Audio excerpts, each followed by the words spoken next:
Preparing for takeoff anytime soon? Well, you're going to have to keep your masks on for now. Yesterday, the TSA announced a mask mandate extension. It was about to expire, but they can never let anything expire, so it's back on until at least April 18th. Mandatory masking on planes, trains, buses, subway system, all public transportation. Actually, according to the TSA, it was the administration and the CDC who directed the TSA to extend the mandates another month. I'm just so pleased about this. So pleased. This is your favorite thing. And on the metro, you can't, like on a plane, you can get around it by eating and drinking. Right. Which is hilarious because it's like, does the COVID take a break while you're eating and drinking? No. But on the metro, you can't even eat or drink. So, although in truth, on the metro, no one is going to enforce it because the people who work for the metro are miserable or just terrible. They're not paid to be you can jump the turnstile. You don't have to pay. And they're not like patrolling. You can be like organizing a hit on someone. They're not going to do anything. Right, because also you can literally stab someone. It happens on occasion on the metro. That can get because that gets into law enforcement, and I think a lot the metro employees. You see people jumping the turnstile, and the metro employees are like, that's not my job. The metro employees aren't even wearing masks half the time. Right, but I also don't blame them because let's say that they confront somebody who's jumping a turnstile. They're not trained to deal with some criminal interaction here, so it's like, all right. Yeah. So in practice, you don't have to wear you're supposed to, but it's not enforced. The planes, however, we all know it is militantly enforced. Right. Militantly enforced. And do you know what this also means? Probably. What? That you won't be able to get alcohol on your flight still until the mask mandate. No, you can get alcohol on flights. No, I couldn't get alcohol on my. So some airlines. I couldn't get food or alcohol ordered. Some airlines you can. Maybe it is none of them. I usually do my drinking in the airport before the flight. Some of them you can order still. You can't bring alcohol onto the flight. You're never allowed to do that. But I think some of the airlines, when I just flew, I flew American to get out here, actually. You flew American. Yeah. And there was no food or drink. For 5 hours? There was no food. I mean, they had. There's no drink at all? Well, they had Cokes and waters, but you couldn't order any alcohol. Booze. Yeah, so you couldn't have a glass of wine on the flight, and you couldn't order any food on the flight. And when I asked them about that, they said it was because of, this was an unofficial answer, so this was not like an American Airlines official, but they were saying, well, it was because of unruly passengers because of the mask mandates, and so they didn't want. So they don't want them drunk on top of. Extra unruly. Right. I'm just going to say it, the terrorist one. This is ridiculous. We live under Sharia law to fly on airplanes. It's totally basically ridiculous. Imagine. It's and basically April, I Sharia believe law. it'll end. I do think. It could end now. It could end at any. So they had that hearing where the airline CEOs explained that the air filtration on the plane is as good or better than in an ICU. One of them had COVID, but do you remember that? Did he have COVID? One of the airline CEOs was positive at the time. Well, he was testifying. He could have maybe got on a plane. Maybe Hopefully he didn't. Yeah, exactly. Or maybe he did, and everybody was okay because they're vaccinated or Smile is Omicron. Let's just move on. It does seem.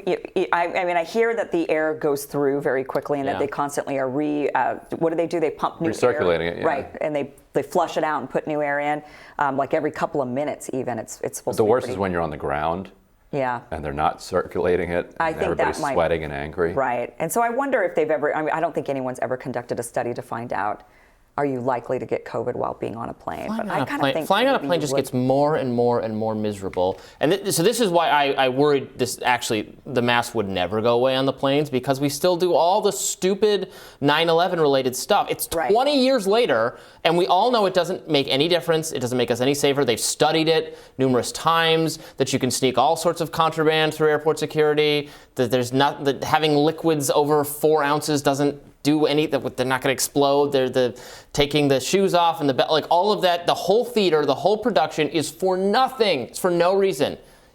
I would eliminate. It would be the first thing of the government I would eliminate when I had the magic elimination pen. It would be the TSA. And it's not even consistent. That's the thing that drives me the most crazy about. It's not consistent anymore. Yeah. Whether you take your laptop out, and if there's the dog, then you don't have to take off your shoes. If you have a dog, you don't have to take off your shoes? The dog sniffs. Yeah, when I go through LAX. I thought if you brought a dog. No, when they have the dog, and then you walk by the dog, and if the dog sniffs you, then you don't have to take off your shoes once you get up to the actual, security center. Well, and now And in Europe, it's totally different. There are a couple different types of the scanners where your luggage goes through, and your stuff, and the older models, they want you to take off everything in different bins. They want your laptop out of your backpack and in its own bin to go through. Remember that? Yeah. But now some of the newer machines are different machines that they have for instance, at the Reagan Airport in D.C. They actually tell you to they want you to leave your backpack, or leave your laptop in your backpack, which is fine, but everyone's used to taking it out, and then they look at you like you're, no, how dare you take that backpack? They're like, we have someone who took a backpack out pull here. Pull out of the line. They look at you like you're an idiot, like you've never flown on a flight before, regardless of which way you do it, even though it's arbitrary. Anyway, I could truly rant on this. And then if you're over the age of 75, I don't think you have to do any of it, do you? Do they really? Because so. Every time I feel like I'm in line for TSA, they make some very old person who's like in a wheelchair, like hobble through airports just to humiliate them, just to abuse them, because I don't know. Well, pretty soon you won't have. I think the mask mandate will actually go away. I don't think that one's going to last forever on the airlines. It will, also because the airlines want to sell wine and beer. Right. Like they make a lot of money selling wine and beer. And they also need the pandemic to ease back into normalcy so that people can start remembering how to behave. Because if you remember when we first opened back up, people were wilding out, like just losing their minds on airplanes and in public and in bars, and like just forgot, after spending so much time away from people, forgot how to behave. Yeah. I'm sure they also want to encourage people to fly again. So it's kind of a symbol of it's safe to fly. So come like travel again. George W. Bush, go fly our friendly skies. You guys ever witnessed an unruly incident on a flight? I haven't. So I was flying to Vegas one time a few years ago. No, it was not caused by me at all. But it felt like everyone on the flight was intoxicated when they gotten on it. Not me. Not me. Someone passed out and knocked over fell onto my seat, onto me, knocked over like the drink I had, and passed out into the middle, like from alcohol on a plane. This recent? It was right before the pandemic. Oh, okay. It was crazy. All right. Well, when it comes to funding to testing and treatment options, the White House is basically doing a giant shrug. According to the Washington Post, the U.S. will run out of tests, treatments, and vaccines after a $16 billion funding plan tanked in Congress. Free testing and treatments will end for millions in April, while the supply of monoclonal antibodies will end in May. Running out of vaccines? That sounds impossible. No, maybe they're... they're paying it's free for people to get it, but they pay.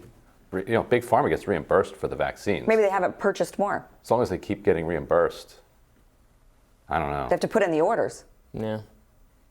I think they're going to keep making. They're always going to be free. They're never. Well, they're going to be free, right? Right. Yeah. Yeah, I think they're going to keep.